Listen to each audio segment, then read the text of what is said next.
அஜய் வாண்டையாரோடு சில ஐபிஎஸ் அதிகாரிகள் நெருக்கமான தொடர்பில் வாட்ஸ்அப்பில் இருந்திருக்கிறார்கள் என்பதும் தெரிய வருகிறது. பிரசாத்தோடும் ஐபிஎஸ் அதிகாரிகள் தொடர்பில் இருந்திருக்கிறார்கள். பிரசாத் அருணோடே தொடர்பில் இருந்திருக்கிறார். அருணோடு எப்படி தொடர்பு என்றால் கௌதம் மூலமாக.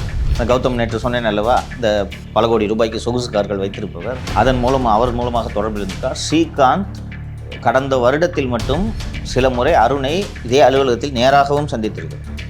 மிக சகஜமாக கொக்கைன் சென்னையில் புழங்கி கொண்டிருக்கிறது என்பது இந்த வழக்கு மூலமாக தெரிய வருகிறது. வாட்ஸ்அப் சேட் எடுத்து பார்த்தா இவன் அவனுக்கு கோக் சப்ளை பண்ணுறான். இன்னொன்று இதுக்குன்னு ஒரு வாட்ஸ்அப் குரூப் வச்சு உட்காந்து இந்த ட்ரக்கை யூஸ் பண்ணியிருக்கேன்.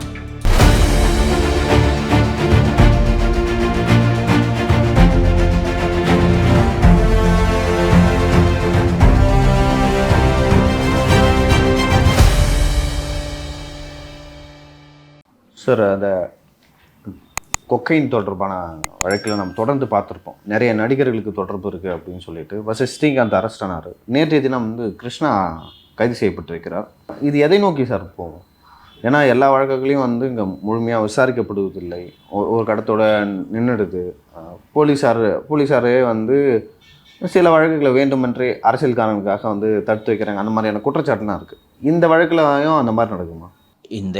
இந்த வழக்கை கையாளும் அதிகாரிகள் சென்னை நகரில் மிக அதிகமாக போதை கலாச்சாரம் பரவுவதற்கு இதில் சம்மந்தப்பட்டுள்ளவர்கள் ஒரு காரணமாக கருவியாக இருக்கிறார்கள்.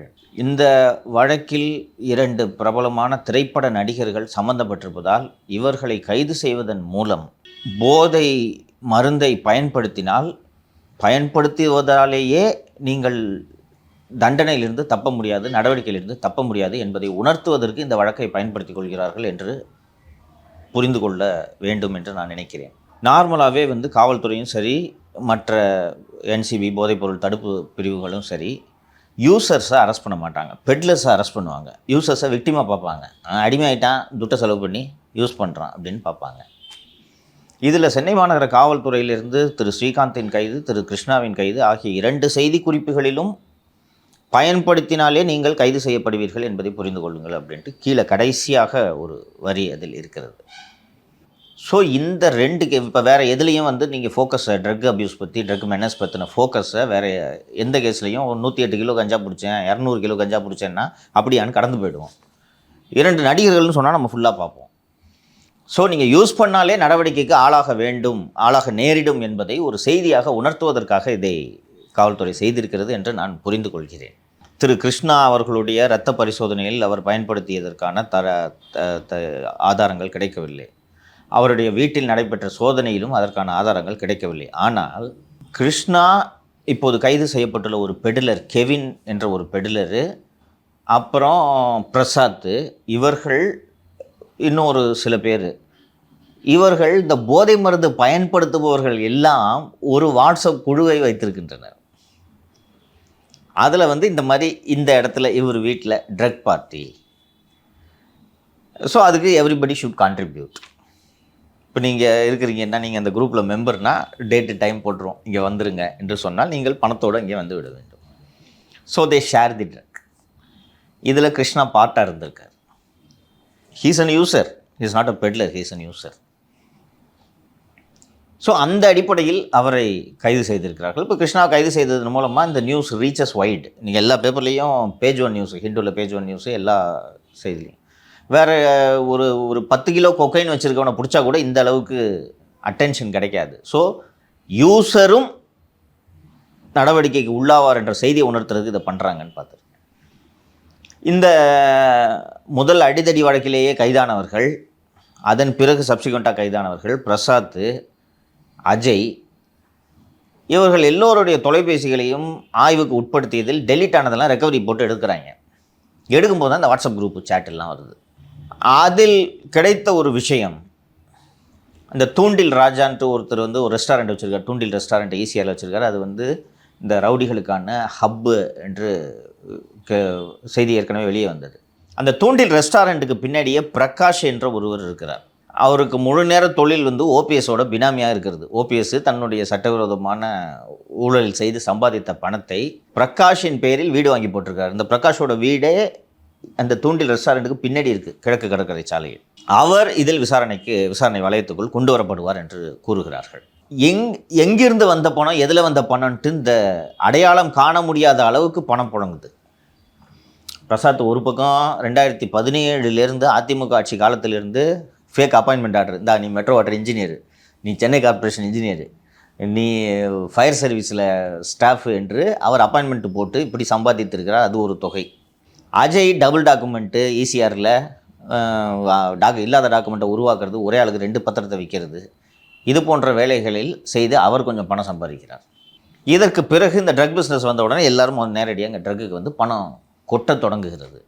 இதில் காவல்துறை அதிகாரிகளிடம் பேசியதில் அவர்கள் சொல்வது, நல்ல குடும்பத்து பசங்கள்லாம் அடிக்ஷன் காரணமாக தங்களையே அறியாமல் பெட்லர்ஸாக மாறுறாங்கன்றாங்க. இதில் இந்த பிராடோ என்கிற பிரதீப் என்கிற பிராடோ வந்து ஒரு உதாரணம். அவர் நம்ம வினோஜோட கல்லூரி கால நண்பர். பிஜேபி வினோஜ் பி செல்வம் இருக்கிறார் அல்லவா, அவர் வினோஜ் லா படிக்கிறாரு. இவர் பிரசாத் சத்யபாமா ஜேபிஆர் ஏதோ ஒன்றில் படிக்கிறாங்க. எல்லாம் காலேஜ் படிக்கும்போது போய் குடிப்பாங்கல்ல, அப்போ பழக்கம். இந்த பிராடோவுக்கு திருமணம் ஆகிறது. ஒரு பெரிய கனடாவில் சென்று படித்து வருகிறார். ஒரு பெரிய இடத்தில் திருமணம் ஆகிறது. முறிவு ஏற்படுகிறது. முறிவு ஏற்பட்டவுடன் அவர் முழுநேர குடி நோயாளியாக மாறுகிறார், மதுவுக்கு அடிமையாகிறார். பிறகு இவர்களுக்கெல்லாம் தொடர்பு விட்டு போயிடுது. ஒரு 6-7 வருஷமாக இப்போ வினோஜுக்கும் அவருக்கும் தொடர்பு ஏற்படுகிறது. இது போல் ரெகுலராக கொக்கைனை வாங்கி மற்றவங்களுக்கு டிஸ்ட்ரிபியூட் பண்ணுறாருன்ற விபரமே ரீசெண்டாக தான் தெரிய வருகிறது. வினோஜ் நிறைய பேர் ஃபோன் பண்ணி விசாரிக்கிறாங்கன்னா, உன் ஃப்ரெண்டு பிராடோ மாட்டிக்கிட்டான்னா, இவன் 6 வருஷமாக அவன்கிட்ட பேசலையா? அப்போது ஏன் இப்படி நடந்தது என்று விசாரிக்கும்போது அந்த ஆல்கஹாலுக்கு அடுத்த ஸ்டேஜ் கோக்குன்னு போகிறாங்க. கோக்கில் இருக்கிற வசதி என்னென்னா, no smell, no hangover. ஆனால் உடம்புல இருக்க வைட்டல் ஆர்கன்ஸ் அது காலி பண்ணிடும். இது வந்து மது வந்து நீங்கள் தொடர்ந்து குடித்து அதிகமாக குடித்து லிவர் ஒரு வருஷத்தில் டேமேஜ் ஆகுதுன்னா இதில் எந்த வைட்டல் ஆர்கன் எப்படி ஆகுதுன்னு சொல்ல முடியாது. அண்ட் ஆல்கஹாலில் ஓடி கிடையாது. நீங்கள் அதிகமாக குடிச்சிங்கன்னா மட்டை தான் ஆவீங்க. கரெக்டாப்பா? பட் இது ஓடி ஆச்சுன்னா அந்த அதிகமான இரத்த அழுத்தத்தின் காரணமாக மூளையில் இரத்த குழாய்கள் வெடித்து பேரலிசிஸ் ஆகிறதுக்கான சாத்தியக்கூறுகள்லாம் இருக்கிறது. ஒரு பெரிய குடும்பத்து பிள்ளைக்கு இது ஆனது தெரியும். டீட்டெயிலாக நம்ம போக வேண்டாம்.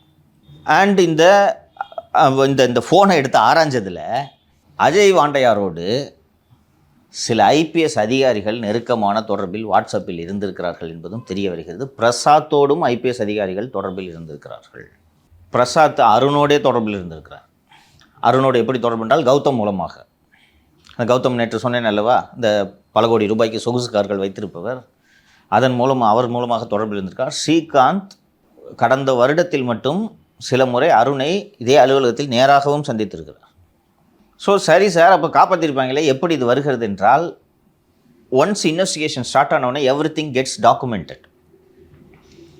இது டாக்டர் விஜயகுமார்ன்ற ஐபிஎஸ் அதிகாரியோட ஜூரிஸ்டிக்ஷனில் வருதுன்னு சொன்னால் அவர் ஒரு மெட்டிகுலஸான ஆஃபீஸர். யாருடைய தலையீடாவது வரும் என்பது தெரிந்து கிடைக்கிற ஆதாரங்கள் எல்லாம் ஆவணங்களாக பதிவு பண்ணிக்கிட்டே இருக்கார். இங்கே பதிவு பண்ண பிறகு அழிக்கிறதுலாம் கஷ்டம். ஸோ ஒரு ஸ்டேஜில் அருணாலையும் இவங்களெல்லாம் காப்பாற்ற முடியல. இல்லைனா வாலாடி கார்த்தி ஃபோன் பண்ணும்போதே பிரசாத்தை ஒடுங்கப்பான்னு விட்டுருப்பாங்க. அன்னைக்கு பிரசாத் மேலே சார்ஜு பாரில் அடித்தடி மட்டும்தானே. அன்றைக்கி இந்த பாரில் அடித்தடியோடு முடிஞ்சிருந்துச்சு. இல்லை ஒருவேளை ரிமாண்டு பண்ணாமல் போயிருந்தால் பிரசாத் இவ்வளவு பெரிய ஒரு பல வருடங்களாக போதை மருந்து கடத்துவதை தொழிலாக வைத்திருக்கக்கூடிய நபர் திரு பிரசாத் என்பது தெரியாமலே போயிருந்திருக்கும். நம்ம ஏற்கனவே பேசுகிற மாதிரி இந்த அஜய் வாண்டையர் இவங்களும் குடிச்சிட்டு கம்முன்னு போயிருந்தாங்கன்னா இந்த இவ்வளோ பிரச்சனை இல்லை. குடிச்சிட்டு பாட்டில் எடுத்து பக்கத்தில் இருக்கவனை மண்டையை உடச்சான்னா அப்புறம் சும்மா இருப்பானா. இப்படி இதில் தொடங்கி சென்னையில் ஒரு பெரிய ட்ரக் ரிங்கில் போகுது. ட்ரக் ரிங்குன்னா நான் சொல்கிறது வந்து இந்த 10 கிலோ கொக்கைன் வாங்கிட்டு வந்து இங்கே டிஸ்ட்ரிபியூட் பண்ணுறது அந்த ரிங்கு கிடையாது. மிக சகஜமாக இந்த ஒரு இளைஞர்கள் போய் ஒரு வார இறுதியில் போய் நம்ம குடிக்கலான்ட்டு குடிப்பது போல மிக சகஜமாக கொக்கைன் சென்னையில் புழங்கி கொண்டிருக்கிறது என்பது இந்த வழக்கு மூலமாக தெரிய வருகிறது. வாட்ஸ்அப் சேட் எடுத்து பார்த்தா அவனுக்கு கோக் சப்ளை பண்ணுறான். இன்னொன்று இதுக்குன்னு ஒரு வாட்ஸ்அப் குரூப் வச்சு உட்காந்து இந்த ட்ரக்கை யூஸ் பண்ணியிருக்காங்க. அந்த குரூப்பில் பாட்டாக இருந்தது தான் கிருஷ்ணாவோட குற்றம். அவருக்கு எதிராக எவிடன்ஸ் இல்லை. இந்த கெவின்கிட்ட இருந்து சின்னதாக நிறைய ட்ரக்கு, ஓஜி கஞ்சான்னு ஒன்று சொல்கிறாங்க, அப்புறம் கொஞ்சம் மெத்து, கொஞ்சம் கோக்கு, இது மாதிரி எல்லா ட்ரக்லையும் கொஞ்சம் சாம்பிள் வச்சுருப்போம் போல இருக்கு. இருந்தாங்க என் ப்ராடக்ட்டை வாங்கிக்கிங்க, நல்லா இருக்கான்னு பாருங்கள். ஸோ எல்லாத்துலேயும் கொஞ்சம் சீஸ் பண்ணியிருக்காங்க. And as I set, Kevin remanded, Krishna remanded, so இந்த விசாரணை தொடர்ந்து கொண்டு இருக்கிறது. ஸோ இந்த செலிபிரிட்டிஸ் இன்வால்வ்டுன்றதுனால இதை வச்சு ஒருவேளை இந்த ட்ரக்கை யூஸ் பண்ணலான்ட்டு நினைப்பவர்களை பயமுறுத்த வேண்டும் என்பதும் காவல்துறையோட நோக்கம் என்று புரிந்து கொள்ள பண்ணட்டும். எனக்கு இதில் தப்புன்னு தெரியல. நீங்கள் யூஸ் பண்ணாலே நீ மாட்டுவ பஸ் அப்படின்றது இருந்தால் தான், அந்த அச்சம் இருந்தால் தான். இன்னொன்று, யூஸ் பண்ணால் 6 மாதத்துக்கு ரத்தத்தில் இருக்குன்ற விஷயம் தெரியும். நீ குடிச்சனா ஒரு 3 நாள் இருக்கும் இல்லையா பிளட்டில் ஆல்கஹாலு. இது 6 மாதத்துக்கு உடம்புல இருக்கும் என்பதெல்லாம் தெரிந்தால் குறைந்தது இளம் வயது முதல் முறை இந்த பரீட்சித்து பார்க்கலாம் என்று டீன்ஸில் இருக்க 11 வயதை சேர்ந்தவர்கள், பணக்கார வீட்டு பிள்ளைங்க மெயினாக டெஸ்ட் பண்ணி பார்க்கலாமே எப்படி தான் இருக்குன்ட்டு, அது நிற்கும் என்பதை புரிந்து கொள்ளலாம். இதில் காவல்துறையையும் குறை சொல்ல வேண்டும். கடந்த 2019ஆம் ஆண்டு என்று நினைவு, மகாபலிபுரத்தில் ஒரு ட்ரக் பஸ்ட்டு ஒரு ரேவ் பார்ட்டி நடக்குதுன்னு பக்கத்தில் இருப்பவர்கள் புகார் தெரிவித்து காவல்துறை போய் அங்கே சோதனை செஞ்ச போது 150 கல்லூரி மாணவர்கள் மாட்டினாங்க. அங்கே அந்த கோக்கு உள்ளிட்ட பொருட்கள் எல்லாம் கிடைத்தது. அதே போல் பொள்ளாச்சியில் அதுக்கு ஒரு 2 நாளைக்கு முன்னாடி பொள்ளாச்சியில் ரேவ் பார்ட்டி. சொசைட்டி எப்படி மாறிடுச்சு அப்படின்றது தெரிஞ்சுக்கலாம். நீ கல்லூரி படிக்கும்போது இந்த மாதிரி ரேவ் பார்ட்டிலாம் சகஜம் கிடையாது இல்லையா? நடக்கும் சார். இப்படி மொத்தம் சில பேர் வந்து பர்டிகுலராக வந்து போவாங்க. அதான் ஒரு காலேஜில் அதுவும் வந்து லைக் ட்ரிங்க்ஸ் தான் சார் போவாங்க. ட்ரிங்க்ஸ் ஓகே மேன், ட்ரிங்க்ஸ் அது இந்த மாதிரி ரேவ் பார்ட்டி அது ரொம்ப ட்ரக்கு இந்த மாதிரி சகஜமாக நடக்காது. பொள்ளாச்சியில் ஒரு 150 பேர் மாட்டுறாங்க, மகாபலிபுரத்தில் 150 பேர் மாட்டுறாங்க. அதற்கு பிறகு தான் இந்த ட்ரக் மெனஸை புரிஞ்சுக்கிட்டு காவல்துறை ரொம்ப தீவிரமாக நடவடிக்கை கடந்த 2 ஆண்டுகளுக்குள் தான் எடுக்க தொடங்குகிறது.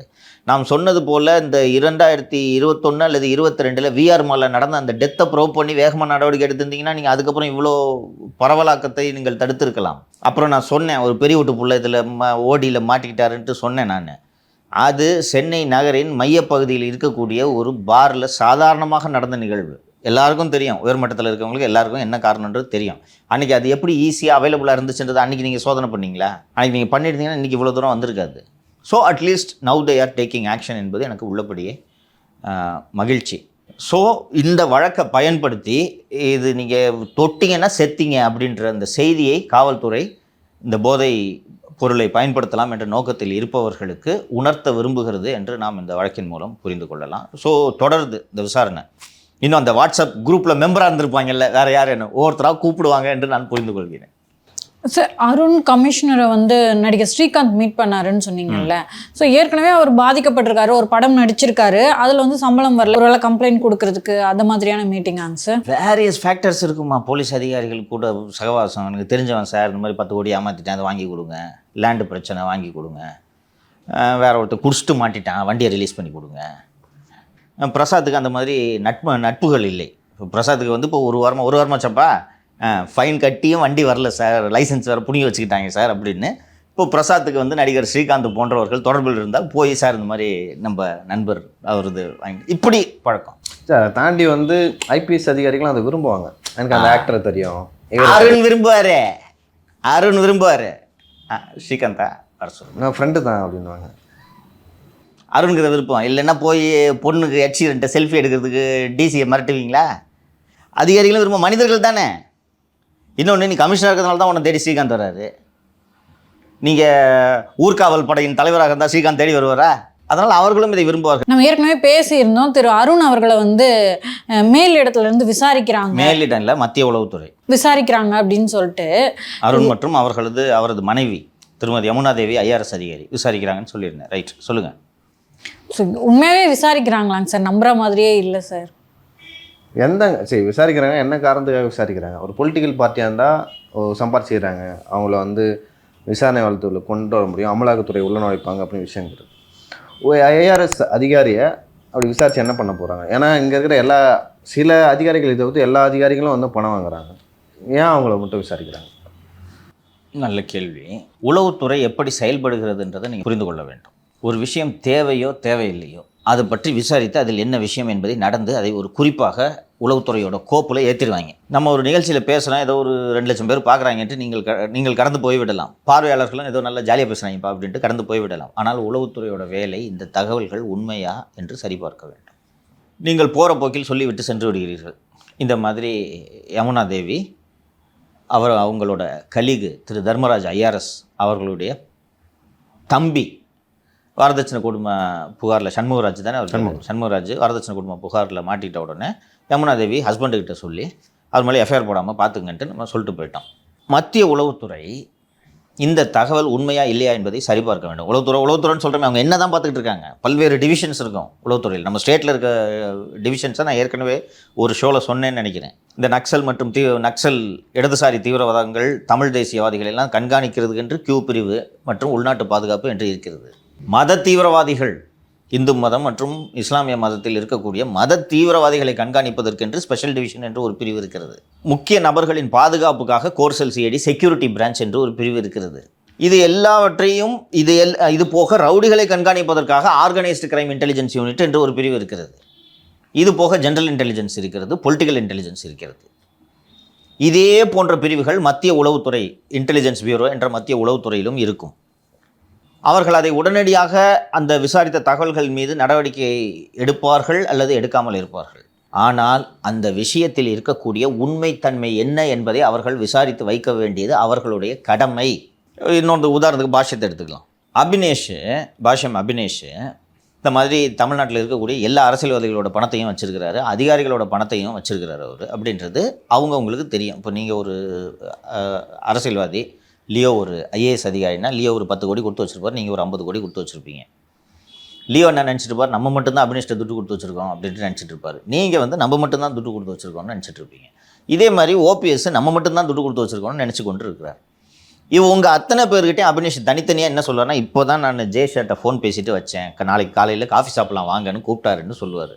நீங்கள் இதை போய் யார்கிட்ட விசாரிக்க முடியும்? ஜெய்ஷாட்ட தான் விசாரிக்கணும். ஜெய்ஷா உங்கள்கிட்ட பேசுவாரா? இருக்கும் போல இருக்குன்னு நீங்கள் நினச்சிட்டு இருப்பீங்க. இது போலத்தான் அபினேஷ் எல்லாருக்கிட்டையும் வந்து அமித்ஷா மற்றும் அவரது மகனுடைய பெயரை சொல்லி எல்லோரையும் மிரட்டி கொண்டிருந்தார் உள்ளபடியே. ஓபிஎஸ் வந்து 1000 கோடி கொடுத்துருக்க, எப்போயா திருப்பி தருவேன்னு கேட்டால் ஃபோன் எடுக்கிறது இல்லை. நச்சு நான்சென்ஸ் என்று ஒரு அபினேஷ் நடத்தும்போது அவரை பன்னீர் எங்கே போய் கம்ப்ளைண்ட் பண்ண முடியும்? ஸோ இப்படி இது போன்ற செய்திகள் ஓடிக்கொண்டிருந்தது. இப்போ இதை யாருமே கனெக்ட் பண்ணியிருக்க மாட்டாங்க. ஃபஸ்ட்டு ஜெய்ஷா மற்றும் அமித்ஷாவுடைய பெயரை அபினேஷ் பயன்படுத்துகிறார் என்ற விஷயம் அவர்களுக்கு தெரியாது இல்லையா? பன்னீர் வெளில சொல்ல மாட்டார், ஐஏஎஸ் அதிகாரிகள் வெளில சொல்ல மாட்டாங்க. திமுகவில் சேகர் பாபு அமித்ஷா போல இருக்குன்ட்டு அவர் வெளில சொல்ல போகிறது இல்லை. நாம் நிகழ்ச்சியில் ஃபஸ்ட்டு சொல்கிறோம், இந்த மாதிரி ரத்தீஷை கொண்டு வந்து சென்னை ஏர்போர்ட்டில் இறக்கி விட வேண்டியது ஏன் பொறுப்பு என்று அபினேஷ் சூளுரைத்திருக்கிறார்.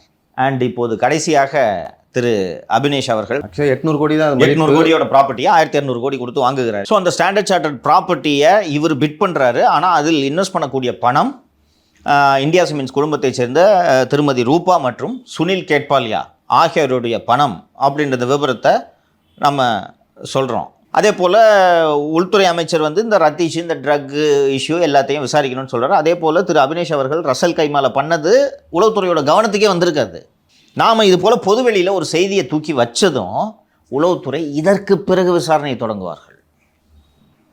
ஒருத்தர் மேலே ஏன் லைட்டை திருப்ப வேண்டிய தேவை என்ன? திருப்பி பார்த்தா விசாரித்து வச்சுக்குவாங்க. ஸோ இப்போ நாம் சொன்னது போல் விசாரித்தோன்னா அவங்களுக்கு தெரிஞ்சிருக்கும், திருமதி யமுனா தேவி அவர்கள் தர்மராஜுக்காக அருண்கிட்ட சொல்லி இந்த போலீஸ் விசாரணையில் தலையிட்டாரா அப்படின்றது விசாரித்த உடனே அவங்களுக்கு தெரிஞ்சிடும். ரைட்டா? அப்போ இது உண்மை என்பது தெரிய வந்தால் திருமதி யமுனா தேவி சென்னையில் தொடரலாமா? எதுக்கு விசாரிக்கணுன்ற ஒரு இது இருக்குது. ஸோ இப்போது கணவன் மனைவி 2 பேரும் சென்னை ஜூரிஸ்டிக்ஷனில் இருக்கீங்க. இவர் சென்னை சிட்டியோட கமிஷனரு, இவங்க சென்னையில் அந்த அத்தாரிட்டியாக ஒரு கஸ்டம்ஸோட அட்டாச்மெண்ட் அத்தாரிட்டி அவங்க இருக்காங்க.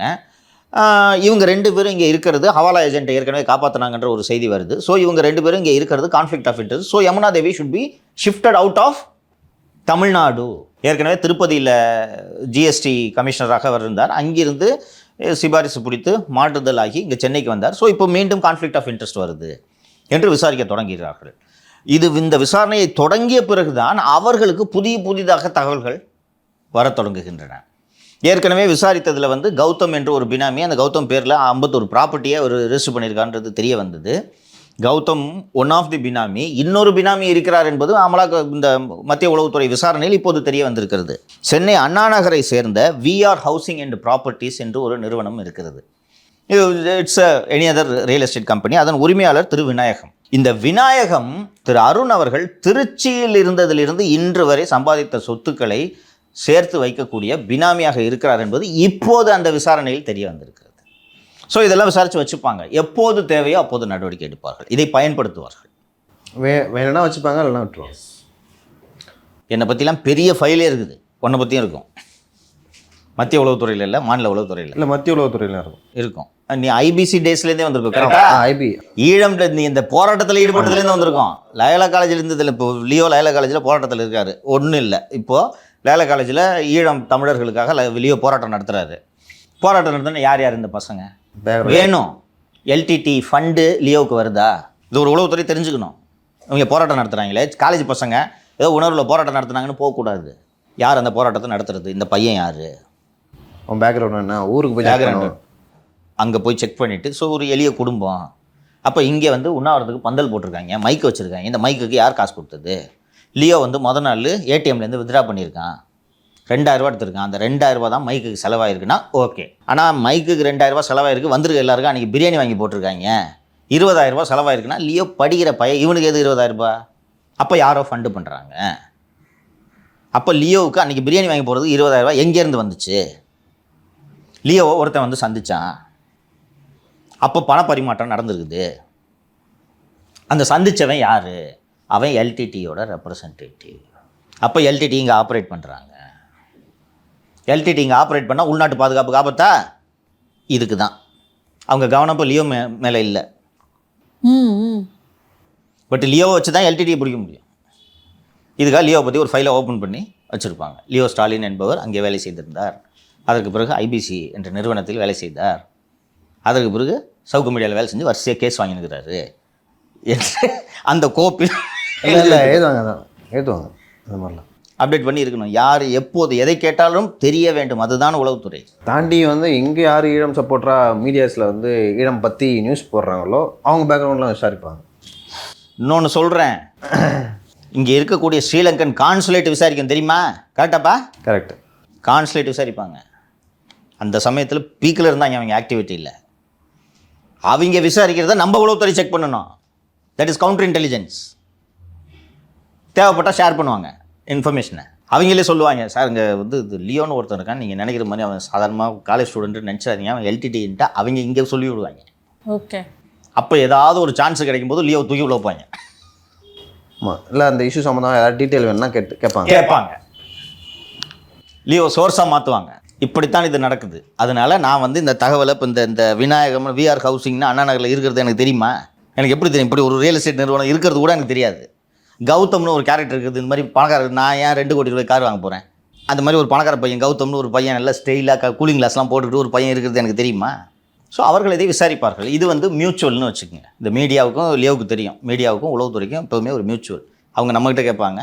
சில சமயங்களில் சில தகவல்கள் பொதுமக்களுக்கு தெரிய வேண்டும் என்று அவர்கள் விரும்பும்போது கூப்பிட்டு சொல்லுவாங்க, இதை போடுங்க அப்படின்னு. இது மியூச்சுவல். எந்த நியூஸ் அவங்க கொடுத்தது, எந்த நியூஸ் நாம் அவங்களுக்கு கொடுக்கறதுன்றது தெரியக்கூடாது. So there will always be a relationship. மாநில உளவுத்துறைக்கு, நமது மாநில உளவுத்துறைக்கு நமது நிகழ்ச்சியை பார்த்து தான் பல தகவல்கள் தெரியும். ஏன்னா அவங்களால பல இடங்களில் ஃபஸ்ட்டு பிஜேபியில் அவங்களுக்கு சோர்ஸ் இல்லை, உருப்படியாக சோர்ஸ் இல்லை. நான் சொல்கிறேன், ஸ்டேட் இன்டெலிஜென்ஸுக்கு பிஜேபிலையும் ஆர்எஸ்எஸ்லேயும் சோர்ஸ் இல்லை. இங்கே வந்து நம்ம அடுத்து பேச போகிற விஷயத்தில் சொல்கிறேன். 2 நாட்களாக ஆர்எஸ்எஸோட பிராந்தம் மற்றும் க்ஷேத்திர தென்னிந்தியாவின் ஒரு கூட்டம் திருப்பூரில் நடக்குது. ஏதோ வர்றாங்க ஆளுங்கன்றது வரைக்கும் தெரியும். என்ன விவாதிக்கப்பட்டதுன்றது அவங்களுக்கு தெரியாது, எனக்கு தெரியும். நான் எதை சொல்லணுமோ அதை மட்டும் சொல்லுவேன். This how things operate. அதனால் நான் உருட்டல.